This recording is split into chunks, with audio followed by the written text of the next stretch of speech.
امام سفوری کہتے ہیں ایک دن نا حضرت جبریل امین انسانی شکل میں مولا علی کے سامنے آ کے کھڑے ہو گئے۔ کون؟ حضرت جبرائیل علیہ السلام۔ حضرت جبریل امین کھڑے ہوئے انسانی شکل میں، تو کہنے لگے علی یہ بتائیے کہ جبریل اس وقت کہاں ہے؟ انسانی شکل میں مولا علی سے پوچھتے ہیں۔ تو کچھ جو آج کل ہمارے شاگرد حضرات پڑھ جاتے ہیں نا، تو وہ ذرا جلدی کرتے ہیں جواب دینے میں۔ بڑوں کو جب جواب بھی دینا بزرگوں کو، تو جواب میں بھی آداب کا خیال ہونا چاہیے۔ اگر آپ کو سوال آتا بھی ہو تو پھر بھی اس میں آداب کا خیال آپ رکھیں گے۔ آپ فٹافٹ نہیں کہہ دیں گے کہ جناب یہ اس کا جواب ہے، یہ معنی ہے، فوراً نہیں آپ کہہ دیں گے، آپ اس میں بھی آداب کا خیال کریں گے۔ حضرت جبریل امین نے جب کہا نا کہ بتائیے جبریل کہاں ہے، تو حضرت علی فوراً بھی کہہ سکتے تھے آپ ہی تو ہیں جبریل، یہ فٹافٹ کہہ سکتے تھے، اسی وقت ساری بات ختم ہو جاتی۔ لیکن بزرگوں سے بات کرنے کے کچھ آداب ہوتے ہیں، کچھ طور طریقے ہوتے ہیں جو اللہ ماشاءاللہ آج کل لوگوں میں نظر نہیں آتے۔ کچھ طور طریقے ہیں، کچھ سلیقے ہیں، کچھ جو ہیں وہ اس کے خاص نقطہ نظر ہے، اس کو سمجھنا چاہیے۔ حضرت مولا علی شیر خدا رضی اللہ تعالیٰ عنہ سے جب پوچھا نا کہ جبریل امین کہاں ہے اس وقت، تو حضرت علی نے پہلے اوپر دیکھا، پھر نیچے دیکھا، پھر دائیں دیکھا، پھر بائیں دیکھا، پھر آگے دیکھا، پھر پیچھے دیکھا۔ جواب فٹافٹ تیار تھا کہ آپ ہی تو ہیں، لیکن ایسے جواب نہیں دیا۔ فرمانے لگے جناب نہ تو اس وقت حضرت جبریل مشرق میں ہے، نہ مغرب میں ہے، نہ شمال میں ہے، نہ جنوب میں ہے، نہ سات زمینوں میں ہے، نہ آسمانوں میں ہے۔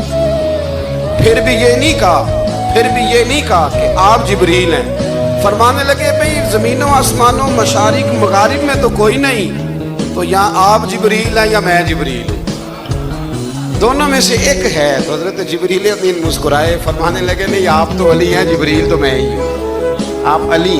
لیکن نا بہت سارے لوگ سوال کا جواب دیتے ہیں پر وہ آداب کو ملحوظ خاطر نہیں رکھتے۔ نبی پاک علیہ السلام نے ایک نماز 4 رکعتوں کی تھی، تو حضور نے 2 پہ سلام پھیر دیا، تو صحابہ سے پوچھا میں نے کتنی پڑھی ہے؟ عرض کرنے لگے یا رسول اللہ زیادہ پتا تو آپ کو ہی ہے، پر ہمیں لگتا ہے کہ آپ نے 2 پڑھائی۔ یہاں ایسے کرتا ہے کوئی؟ سوال ہی نہیں پیدا ہوتا۔ یعنی 1 منٹ سے پہلے امام غزالی ایک درویش کے مرید ہو گئے تھے، تو بہت بڑے عالم تھے۔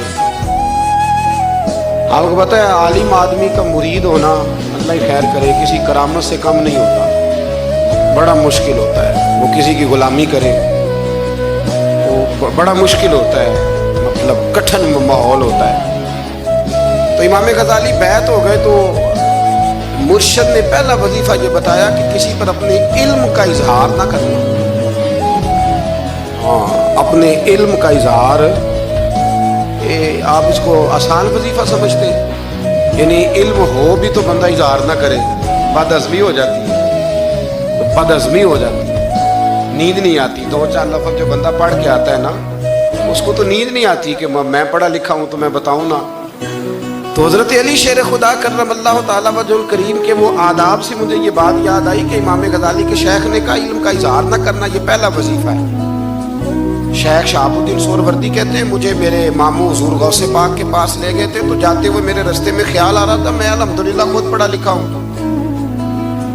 کہ جب انہوں نے جا کے پیش کیا نا غوث پاک کی بارگاہ میں کچھ دے، تو حضور غوث اعظم فرمانے لگے بھرے ہوئے پیالے میں کیا ڈالوں، کہ پہلے ہی فول ہے، کوئی گنجائش ہی نہیں۔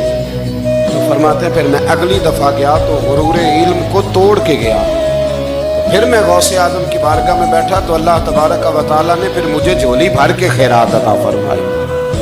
یاد ہے؟ تو کہتے ہیں انہوں نے کہا کہ اظہار نہیں کرنا علم کا۔ تو بس ایک دن بیٹھے بیٹھے نا ایک بندہ مسئلہ پوچھنے آیا، انہوں نے بزرگوں سے مسئلہ پوچھا، میرے مرشد سے، امام غزالی کہتے ہیں میرے پیر سے مسئلہ پوچھا، تو وہ کہنے لگے بھئی مجھے نہیں اس سوال کا جواب آتا۔ حضرت صاحب نے کہہ دیا مجھے نہیں آتا۔ کہتے میں قریب تھا، میں نے اس بندے کو بلایا، میں نے کہا مجھے آتا ہے جواب، میں بتاؤں؟ تو کہتے ہیں شیخ فرمانے لگے غزالی تیرا کیا خیال ہے مجھے نہیں تھا جواب آتا؟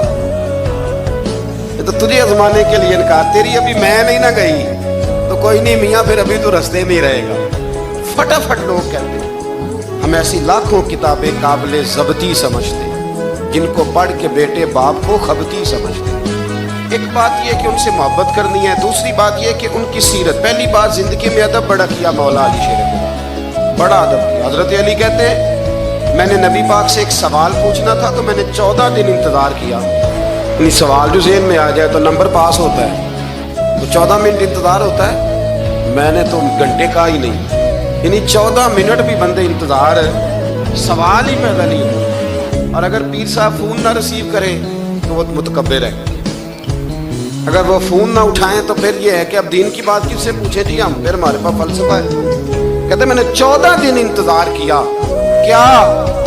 مولا علی فرماتے میرے دل میں خیال تھا کہ کوئی اور آ جائے اور جو میں بات پوچھنا چاہتا ہوں وہ نبی پاک سے پوچھ لے، وہ حضور سے پوچھ لے تو میرا بھی چلو معاملہ بن جائے گا. اب ان سے زیادہ کو بے تکلف تو نہیں تھا نا نبی پاک کی بارگاہ، جھٹ پوچھ سکتے تھے. 14 دن کہتے 14 دن کے بعد بندہ آیا، وہی سوال پوچھا جو میں نے پوچھنا تھا. تو کہتے حضور جواب اسے دے رہے تھے اور دیکھ میری طرف رہے، جواب اسے دے رہے تھے اور توجہ حضور کی میری جانب. ایک ان کی زندگی میں ادب بڑھا. دوسری بات یہ کہ گہرا علم ہے مولا علی کا. ہمارے ہاں لوگوں کے پاس علم ہوتا ہے اللہ ماشاء اللہ بڑے بڑے اچھے علماء ہیں، لیکن بعض جگہ پہ علم بڑا سطحی سا ہے، سطحی سا. یعنی ساری زندگی جس بندے نے علم پڑھا ہے وہ گہرائی تک نہیں اترا، یعنی اس پر عمل نہیں کر سکا. تو اگر میرا علم مجھے نفع نہیں دے رہا تو میرا علم کسی کو کیا نفع دے گا. حضرت علی کا علم گہرا تھا، سیانہ علم تھا، گہرائی والی بات کرتے تھے، بڑی سوچ سمجھ کے فیصلہ کرتے تھے اور بڑے زیرک تھے، دانا آدمی تھے.